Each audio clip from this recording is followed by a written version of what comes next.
লতা, মা লতা, একবার বেরিয়ে আয় তো মা। হ্যাঁ ঠাম্মি, আমাকে ডাকছিলে? হ্যাঁ মা লতা, তুই বাড়ি থেকে কিন্তু কোথাও যাবি না, আমি কাজে বেরোলাম, কেমন? কোথাও যাব না ঠাম্মা, কিন্তু একবার মাঝখানে ঘর থেকে বেরিয়ে কিছু কচু শাক তুলে আনবো। কেন রে মা, কচু শাক নিয়ে আবার তুই কি করবি? ঠাম্মা, আজকে কচু শাকের একটা নতুন রেসিপি করব, তুমি আমাকে খেয়ে বলবে কেমন হয়েছে। আচ্ছা রে মা, বেশ বেশ, তাই হবে। কিন্তু লতা মা, তেল ঝাল নুন একটু কম করে ব্যবহার করিস, কেমন? জানিস তো আমাদের দুঃখীর পরিবার, নুন আনতে পান্তা ফুরোয়। এই বয়সে আমি যে আর খাটতে পারি না বেশি মা। ও নিয়ে তুমি কোনো চিন্তা করো না ঠাকুমা, আমি কম কমই ব্যবহার করব সবকিছু। আর তোমার তো বয়স হয়েছে, আমি তো তোমাকে কতবার বলি তোমার হয়ে আমি কাজ করতে যাচ্ছি, কিন্তু তুমি তো আমাকে যেতেই দিতে চাও না। না রে মা, আমি আর চাই না যে তুই লোকের পারিবারিক কাজ করে আমার মতো জীবন কাটা। তোকে অনেক বড় হতে হবে, শিক্ষিত হতে হবে। ঠিক আছে ঠাকুমা, তুমি যা বলবে সেটাই হবে। বেশ, তবে আমি এলাম, কেমন? ঠিক আছে, তাড়াতাড়ি চলে আসবে কিন্তু।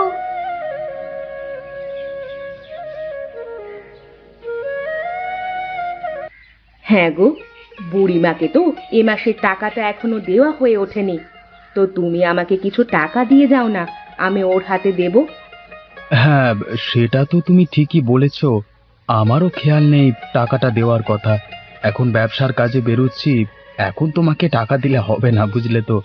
আমি বরং ফিরে এসে আজকে বুড়িমার টাকাটা তোমার হাতে দিয়ে যাব, কেমন? জানো, বুড়িমাকে এ বয়সেও খাটাখাটনি করতে দেখে আমার যে কি মায়া হয়, মুখ ফুটে বলতেও পারি না যে কাজে আসতে হবে না। না না, সেসব বলবার প্রয়োজন নেই। আরে তুমি জানো না, বুড়িমা কি এসব নিজের জন্য করেন? বুড়িমা তার একমাত্র নাতনিকে অনেক শিক্ষিত করতে চান। আমাদের কাছে কাজ করে যে টাকা উপার্জন করেন, সেটা তিনি তার নাতনির জন্য জমিয়ে রাখেন। হ্যাঁ গো, তুমি যদি কিছু মনে না করো তাহলে আমি একটা কথা বলবো। যা বলবে তাড়াতাড়ি বলো, আমার আবার বাজারে যেতে দেরি হয়ে যাচ্ছে। হ্যাঁ গো, আমাদের তো কোনো ছেলে পুলে নেই, যদি বুড়িমার নাতনিকে আমরা লালন পালন করতাম তাহলে কেমন হতো? কথাটা তুমি মন্দ বলনি। এতে করে বুড়িমার মাথার চিন্তাটা একটু কমতো, আর আমাদের পরিবার সব দিক থেকে সমৃদ্ধ হতো। ঠিক আছে, তুমি না হয় বুড়িমাকে একবার বলে দেখো, কেমন? বেশ, আজকে বুড়িমা কাজ করতে এলে আমি ওনাকে বলে দেখব। ঠিক আছে, তাই করো গিন্নি। আমি বরং চললাম, ওদিকে বাজারে তাড়াতাড়ি যেতে না পারলে ব্যবসার সমূহ ক্ষতি হয়ে যাবে। এসে তোমার সঙ্গে আমি এ বিষয়ে কথা বলবো আবার, হ্যাঁ? ঠিক আছে, সাবধানে যেও।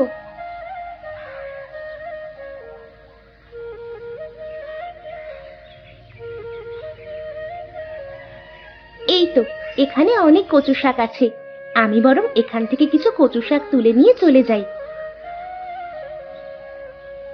ব্যাস, আজকের মতো এই শাকগুলো হলেই হবে। ঠাকুমা বারণ করেছে কোনো জিনিসই যেন বেশি বেশি না ব্যবহার করি। যাই হোক, আজকে আমি বরং এ কটা শাক নিয়েই বাড়ি যাই। আরে, একটা হাঁসের গলা শুনতে পাচ্ছি মনে হচ্ছে, কিন্তু হাঁসটা এভাবে চিৎকার করছে কেন? মনে তো হচ্ছে সে কোনো বিপদে পড়েছে, কিন্তু হাঁসটাকে তো কোথাও দেখতেও পাচ্ছি না। আরেকটু ওদিকে গিয়ে দেখি।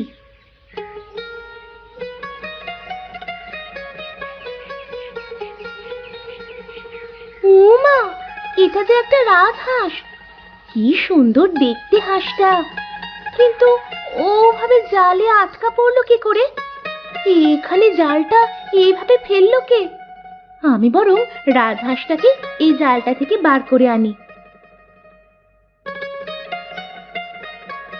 তুই জালে আটকা পড়ে তোর যে খুব কষ্ট হয়েছে সেটা আমি বুঝতে পারছি। এখন তুই মুক্ত, তোর আর কোনো ভয় নেই। তুই এখন যেখানে খুশি যেতে পারিস। এই লতা, এই তুই একটা বাচ্চা মেয়ে, এখানে কি করিস রে একা একা? কিছু না নগেন কাকা, আমি কয়েকটা কচু শাক তুলতে এসেছিলাম। তা কচু শাক তো পুকুরের ওপারে আছে, তা তুমি এখানে দাঁড়িয়ে কি করছো? হ্যাঁ, আহ, উম, উম, না মানে এই এখানে একটু এসেছিলাম আর কি। কি ব্যাপার? এই এত সুন্দর রাজহাঁস তুই কোথায় পেলি? ওটা তোর গায়ের কাছে এমন ভাবে দাঁড়িয়ে আছে কেন? কিরে এই, নগেন কাকা, এই রাজহাঁসটা ওই জালে আটকা পড়ে গিয়ে চিৎকার করছিল। আমি ওকে ওই জালের আটক থেকে মুক্ত করেছি। কি বললি তুই? আমার জালে হাত দিয়েছিস তুই? ওই রাজহাঁসটা আমার জালে আটকা পড়েছে, তাই ওই রাজহাঁসটা আমার। ও, তার মানে তুমি এই জালটা এই পুকুরে ফেলে রেখেছিলে? হ্যাঁ, আমি এই জালটা পুকুরে ফেলে রেখেছিলাম হাঁস ধরবার জন্য। কেন, তোর কোনো অসুবিধা আছে? তুমি হাঁস ধরে কি করো নগেন কাকা? কেন, হাঁসের মাংস বেচে টাকা কামাই। তার মানে তুমি এত সুন্দর রাজহাঁসটাকে মেরে তার মাংস বিক্রি করবে? হ্যাঁ, করব। ওরে, রাজহাঁসের মাংসের দাম জানিস? বড় বড় জমিদার পয়সাওয়ালা লোক ছাড়া কারোর কেনবার ক্ষমতা থাকে না বাবা। না নগেন কাকা, আমি তোমাকে এই এত সুন্দর রাজহাঁসটাকে মারতে দেব না। আমাদের গ্রামের একটি মাত্র রাজহাঁস, আমি ওকে নিজের কাছে রেখে সারা জীবন পুষবো। তোর তো সাহস কম নয় চুকরি, আমার জালে আটক করা রাজহাঁসকে তুই তোর বলে চালিয়ে দিবি? হ্যাঁ দেব। আমি এই রাজহাঁসটাকে আমার বাড়িতে নিয়ে চললাম। তুমি আমার এই রাজহাঁসের দিকে চোখ দেবে না, এই বলে দিলাম। ঠিক আছে, আমিও দেখে নেব গ্রামের এই এক রাজহাঁসকে তুই কতদিন তোর কাছে রাখতে পারিস। হাহ।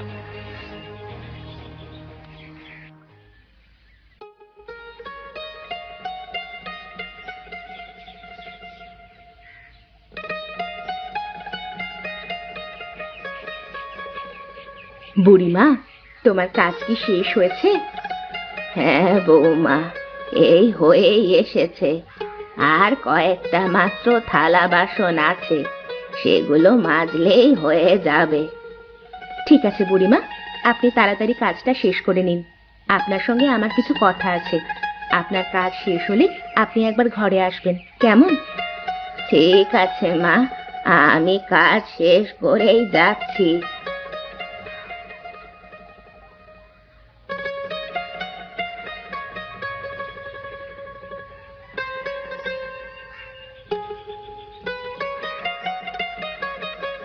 হ্যাঁ বৌমা, বলো এবার কি বলবে?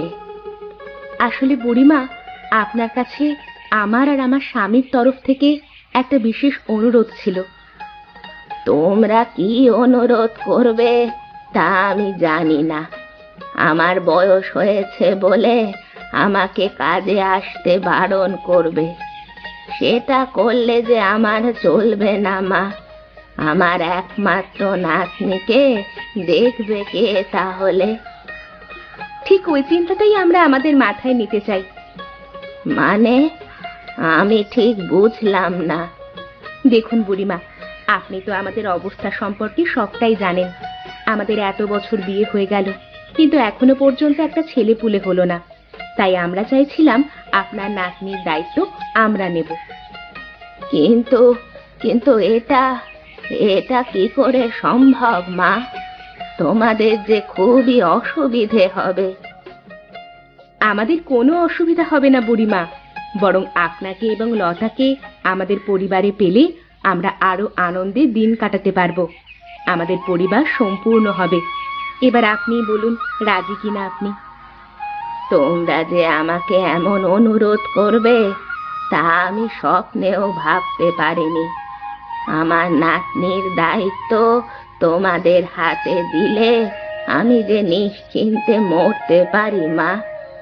বেশ, আপনি তাহলে এক কাজ করুন, কালকে আপনি এবং আমাদের লতা মা আপনাদের সমস্ত জিনিসপত্র নিয়ে আমাদের এখানে চলে আসুন। কাল থেকে আমরা একসাথেই থাকবো।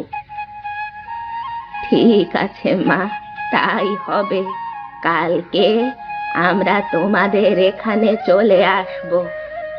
আজকে তবে আমি আসি মা। ওদিকে আমার নাতনি আবার আমার জন্য না খেয়ে বসে থাকবে।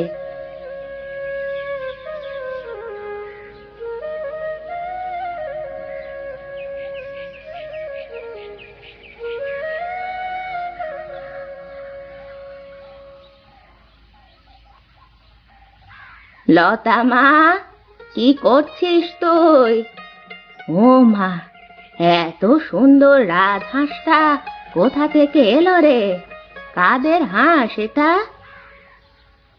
ঠাকুমা, এটা আমাদেরই রাজহাঁস, আমাদের গ্রামের একমাত্র রাজহাঁস। কিন্তু তুই এটা কোথায় পেলি?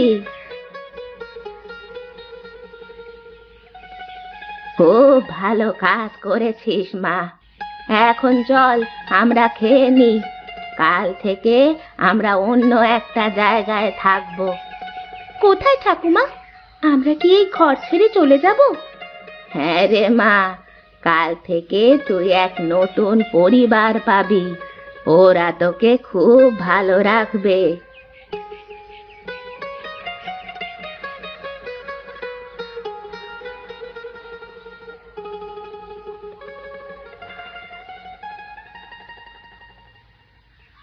হ্যাঁ, এই তো সুযোগ।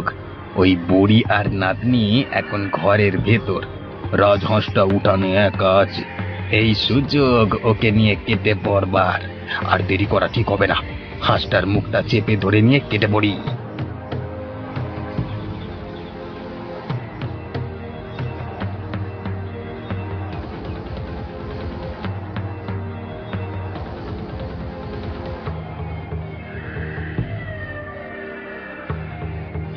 কি রাজহাঁসটা কোথায় গেল? ঠাকুমা, ও ঠাকুমা, একবার বেরিয়ে এসো না। কি হলো রে মা, ওরকম করে চিৎকার করছিস কেন?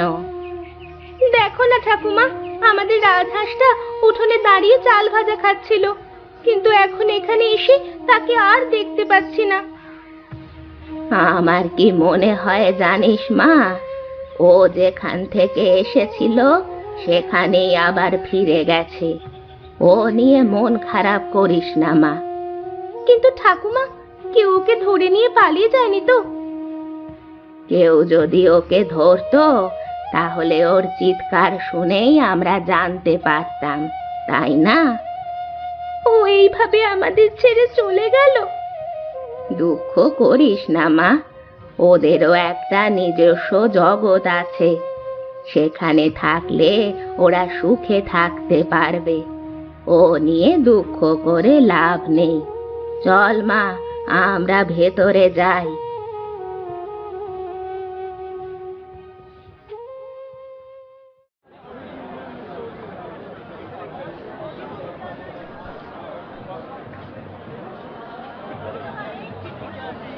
আরে নগেনদা যে, তা কি খবর, কেমন আছো? এই তোমাদের দয়ায় কোনো রকমে চলে যাচ্ছে আর কি। হ্যাঁ, তা এই সুন্দর রাজহাঁসটা তুমি কি বিক্রি করবার জন্য এনেছো নাকি?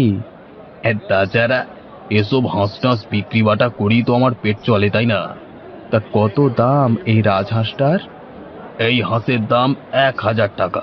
গ্রামের একমাত্র রাজহাঁস, কোথাও পাবে না। দামটা একটু কম করলে ভালো হতো না? আসলে হাঁসটা আমার খুব পছন্দ হয়েছে। না দাদা, ওই একই দাম, নিতে হলে নাও, না হলে ছেড়ে দাও। তাই দাও দাদা, দাম যখন কমাবেই না তাহলে আর কি করা যায়।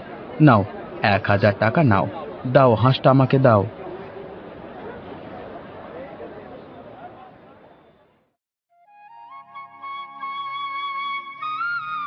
হ্যাঁ গো, আজকে আমার প্রচন্ড আনন্দ লাগছে। এই, আর কতক্ষণ লাগবে বলো তো ওদের আসতে? হ্যাঁ, সেটাই তো বুঝতে পারছি না। এবার তো চলে এলে হয়। ওদেরকে স্বাগত জানিয়ে আমাকে আবার বাজারে যেতে হবে ব্যবসার কাজে।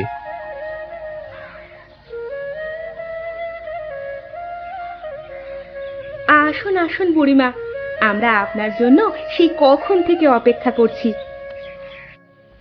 আমাদের আসতে একটু দেরি হয়ে গেল মা। ঠাকুমা, ওই দেখো আমার রাজহাঁস। তোমরা এই রাজহাঁসটি কোথায় পেলে? তার মানে আমরা যখন ঘরে খাচ্ছিলাম তখন নগেন কাকা এসে চুপি চুপি এই রাজহাঁসটিকে চুরি করে নিয়ে চলে যায়, তারপর সেটাকে বাজারে তোমার কাছে বিক্রি করে। সেটাই তো মনে হচ্ছে। নগেন বদমাইশ জানতাম, কিন্তু ও যে এতটা নিচে নেমেছে সেটা জানতাম না। আমরা কি নগেন কাকাকে শাস্তি দিতে পারি না? না মা, তার কোনো প্রয়োজন নেই। আমাদের হাতে কোনো প্রমাণ নেই। আর এদিকে রাজহাঁসটি কিনে নিয়ে চলে আসায় এখন সেটি আমাদের বাড়িতেই থাকবে। এখন থেকে গ্রামের একমাত্র রাজহাঁস আমাদের লতা মায়ের কাছেই থাকবে। এরপর যদি নতুন কোনো রকম বদমাইশি করবার চেষ্টা করে নগেন, তখন আমরা তাকে ছেড়ে কথা বলবো না।